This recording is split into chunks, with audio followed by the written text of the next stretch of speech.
نحمده ونصلي على رسوله الكريم اما بعد عن ابي امامة رضي الله تعالى عنه قال قال النبي صلى الله عليه وسلم من قام ليلتي العيدين محتسبا لم يمت قلبه يوم تموت القلوب رواه ابن ماجه.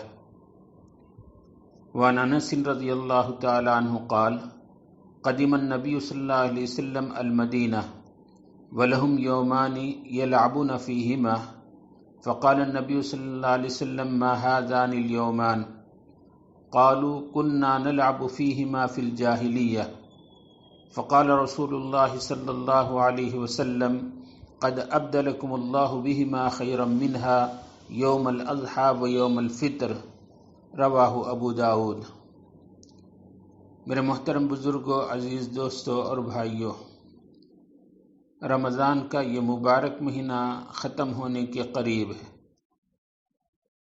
رمضان کے مہینے کے ختم پر شوال کا چاند نظر آ جائے تو جو شوال کی پہلی رات ہے اس کو لیلۃ الجائزہ کہا جاتا ہے. اس لیلۃ الجائزہ کہنے کی وجہ یہ کہ رمضان کے مبارک مہینے کے گزرنے پر ہمیں ذرا جائزہ لینے کی ضرورت ہے، حساب لگانے کی ضرورت ہے کہ ہم نے اس ماہ مبارک کے اندر کتنے اچھے کام کیے، کتنی عبادتیں کی. اس ماہ مبارک میں اللہ کی توفیق سے ہم نے روزہ رکھا، تراویح پڑھی، کچھ تلاوت اور ذکر و اذکار کیے. اس پر اللہ کا شکر بجا لانا چاہیے کہ اللہ نے ہمیں ان عبادات کی توفیق نصیب فرمائی. گزشتہ سال کتنے اللہ کے بندے تھے کہ جو اس ماہ مبارک میں نہیں رہے. اللہ تبارک و تعالیٰ نے ہمیں یہ ماہ مبارک عطا کیا، اس میں کچھ عبادات کی توفیق نصیب فرمائی. اس پر اللہ کا شکر بجا لائیں. اور اس ماہ مبارک میں ہم سے جو کوتاہیاں اور غفلت ہو گئی، جیسے عبادت کرنے کا حق تھا ہم نے عبادت نہیں کیا، تو اس پر اللہ کے دربار میں توبہ استغفار کریں، بخشش طلب کریں کہ ایسا نہ ہو کہ ماہ مبارک گزر جائے اور ہماری مغفرت نہ ہو. تو اس ماہ مبارک کے آخر میں اللہ سے خاص طور پر استغفار کرنے کی، اپنے گناہوں سے بخشش طلب کرنے کی ضرورت ہے. یہ لیلۃ الجائزہ ہے. اس کے اندر یہ دو کام کرنے کی، عبادات پر جو اللہ نے توفیق عطا فرمائی شکر بجا لائیں، اور جو کوتاہی ہوئی اس پر استغفار اور توبہ کریں. اور یہ جو رات ہے شوال کے پہلے، عید سے پہلے کی رات، جس کو لیلۃ الجائزہ کہا جاتا ہے، اس میں عبادت کرنے کی حدیث کے اندر ترغیب موجود ہے. حضور پاک سرکار دو عالم صلی اللہ علیہ وسلم فرماتے ہیں کہ جو کوئی بندہ عیدین کی ان دو راتوں میں، عید الفطر اور عید الاضحیٰ کی راتوں میں ایمان کے ساتھ نیکی کے اور ثواب کی نیت سے جاگ کر عبادت کیا، تو اللہ تبارک و تعالیٰ اس دن اس کے قلوب کو زندہ رکھیں گے، جس دن لوگوں کے قلوب مر جائیں گے. یعنی فتنے اور فساد کی وجہ سے لوگوں کے دلوں کے اندر اللہ کے ذکر سے غفلت ہو جائے گی. غفلت سے اللہ کے ذکر نہ ہونے کی وجہ سے ان کی دل مردہ ہو جائیں گے. اس دن اس کا دل اللہ کی یاد سے، اللہ کے ذکر سے زندہ رہے گا. یہ اس عبادت کی حدیث پاک کے اندر ترغیب بھی اور فضیلت موجود ہے.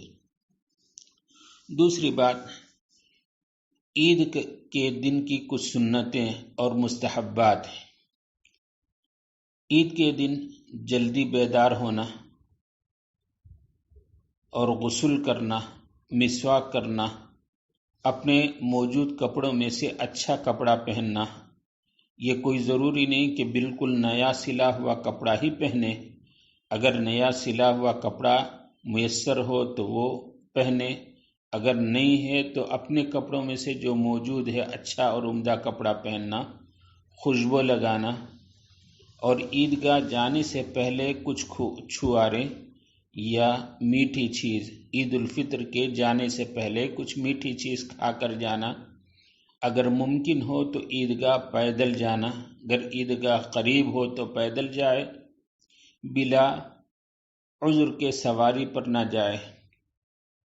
آپ علیہ السلام کی عادت تھی، عیدگاہ پیدل جاتے تھے، ایک راستے سے جاتے اور دوسرے راستے سے واپس آتے تھے۔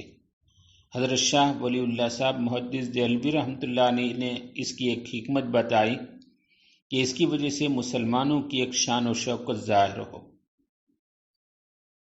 کہ دو راستے الگ الگ جانے کے اور واپس آنے کے اس لیے اختیار کیا گیا کہ دونوں راستوں کے باشندے مسلمانوں کی شان و شوکت کو اچھی طرح دیکھ لیں۔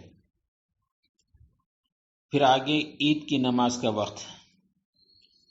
عید کی نماز طلوع آفتاب سے 15 منٹ بعد عید کی نماز کا وقت شروع ہوتا ہے۔ حضور پاک سرکار دو عالم صلی اللہ علیہ وسلم عید الاضحیٰ میں جلد عید کی نماز پڑھ لیتے اور عید الفطر میں تھوڑی سی تاخیر کر لیتے۔ عید کی نماز عورتوں پر واجب نہیں ہے۔ عورتیں عید کا دن غسل کر کے اچھے کپڑے پہن کر الگ الگ شکریہ کی نفل نماز اپنے ہی گھروں کے اندر ادا کر لیں۔ عید کی نماز سے پہلے نفل نماز نہ مسجد میں، نہ گھر میں، نہ عیدگاہ میں پڑھی جائیں۔ اس دن اشراق اور چاش کی نماز بھی نہ پڑھیں جب تک عید کی نماز نہ ہو جائے۔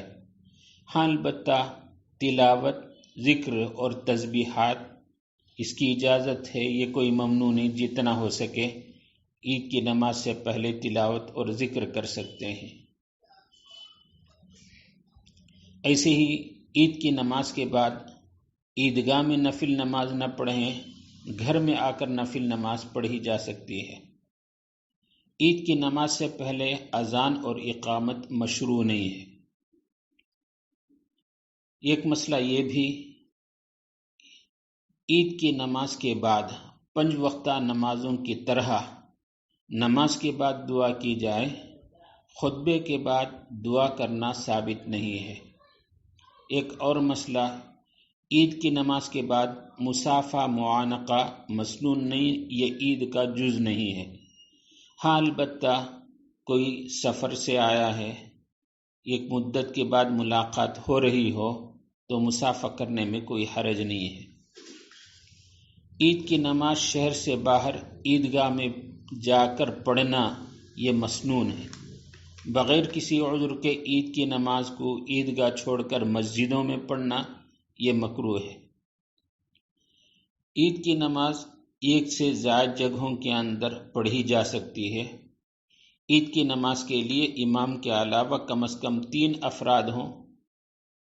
جمعے کی طرح عید کی نماز کے لیے اذن عام، یعنی عام لوگوں کے حاضر ہونے کی اجازت یہ شرط ہے۔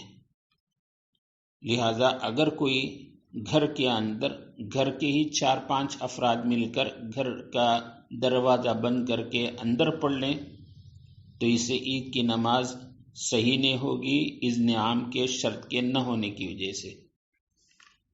گزشتہ سال اسی موقع پر لاک ڈاؤن کی حالت میں دارالعلوم دیوبند سے عید کی نماز سے اس کے سلسلے میں ایک فتویٰ شائع ہوا تھا۔ عید کی نماز عیدگاہ میں اور نہ مسجدوں کے اندر پڑھنے کی اجازت حکومت کی طرف سے نہ ہونے کی وجہ سے دارالعلوم دیوبند سے یہ فتویٰ شائع ہوا تھا کہ اگر کوئی گھر کے بیٹھک میں باہر کے کمرے میں، جس کو ہم مہمان خانہ کہتے ہیں، کچھ آدمی جمع ہو کر، باہر کے 2-4 آدمی بھی جمع ہو کر عید کی نماز پڑھ لیں تو اس سے عید کی نماز صحیح ہو جائے گی۔ تو عید کی نماز کے لیے 5 وقتہ نماز ہونا، عیدگاہ ہونا، مسجد ہونا شرط نہیں ہے۔ اپنے محلے کے کسی کھلے میدان میں یا کھلے گھر میں کچھ افراد مل کر مختصر عید کا خطبہ اور مختصر عید کی نماز پڑھ لیں، زیادہ بھیڑ نہ ہو تاکہ حکومت کے قانون کے خلاف ورزی ہو، تو ایسا نہ ہو تو یہ عید کی نماز اپنے محلے کے اندر پڑھی جا سکتی ہے، اس کے اندر کوئی حرج نہیں ہے۔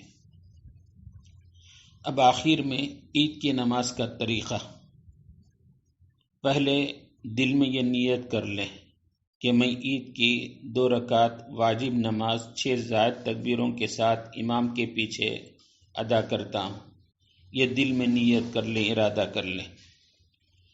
پھر شروع میں 4 تکبیرات کہی جائے گی۔ پہلی تکبیر کو تکبیر تحریمہ کہا جاتا، دونوں ہاتھوں کو کانوں تک اٹھا کر باندھ لیں اور اس کے بعد ثنا پڑھیں، یعنی سبحانک اللہم و بحمدک و تبارک اسمک و تعالی جدک و لا الہ غیرک۔ اس کے بعد 2 مرتبہ تکبیر کہتے ہوئے اللہ اکبر کہتے ہوئے دونوں ہاتھوں کو کانوں تک اٹھا کر چھوڑ دیں۔ پھر چوتھی مرتبہ تکبیر کہہ کر دونوں ہاتھوں کو کانوں سے تک اٹھا کر باندھ لیں۔ پھر عام نمازوں کی طرح سورہ فاتحہ، ضم سورہ، رکوع، سجدہ، پھر دوسری رکعت میں سورہ فاتحہ اور ضم سورہ کے بعد پھر رکوع سے پہلے 3 مرتبہ زائد تکبیریں کہی جائیں گی۔